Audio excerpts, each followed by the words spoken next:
সকালবেলা সবেমাত্র নুন আর কাঁচা লঙ্কা মাখিয়ে যে পান্তাটা খেতে বসেছি, আর তখনই মা বলল যে বাবু যা কাঠগুলো কেটে আন। আর আমি যখন ভাত খেতে বসি তখন আমার মা আমাকে বিভিন্ন রকম কাজের কথা বলে। তো আমি আর কি করব, সকালবেলা চলে আসলাম কুড়ালটা হাতে নিয়ে কাঠ কাটতে। তো তোমরা দেখতেই পাচ্ছ আমি সকালবেলা খাওয়া দাওয়া করে নিয়ে এখানে কাঠ কাটতে চলে এসেছি। আর আমি যখন কাঠগুলো কাটছিলাম আস্তে আস্তে করে, এই কাঠগুলো না অনেক শক্ত ছিল এবং আমার কাটতে অনেক কষ্ট হচ্ছিল। তো আমি কি করব বন্ধুরা, আস্তে আস্তে আমি কাঠগুলো কাটছিলাম। মা আমাকে অনেক দিন ধরে এই কাঠগুলো কেটে দেওয়ার কথা বলছিল। তো ফাইনালি আমি আজকের এই কাঠগুলো কেটে দিলাম।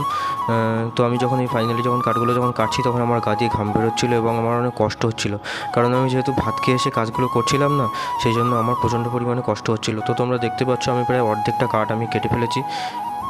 এই কাঠগুলো যদি কাঁচা অবস্থায় কেটে ফেলতাম তাহলে হয়তো এতটা কষ্ট হতো না। যেহেতু শক্ত হয়ে গেছে, কাঠের মধ্যে যে রসগুলো আছে সেই রসগুলো শুকিয়ে গেছে, তার জন্য কাঠটা অনেক শক্ত হয়ে গেছে এবং আমাকে কাঠগুলো অনেক কাটতে কষ্ট হচ্ছিলো। বন্ধুরা, কাঠটা কাটতে কাটতে আমার এতটাই কষ্ট হয়ে গেছিলো যে আমি একটুখানি বসে জিরিয়ে নিলাম। ভিডিওটা আমি কেটে কেটে অনেক ছোটো করে নিয়েছি, কিন্তু আমি অনেক সময় ধরে যেহেতু কাঠটা কাটছিলাম আমার অনেক কষ্ট হয়ে যাচ্ছিলো বন্ধুরা। তো তারপরে আমি আবার উঠে পড়ে কাঠটা কাটা শুরু করে দিলাম এবং আমার কাঠটা শেষ পর্যন্ত আমি কেটে শেষ করে ফেললাম।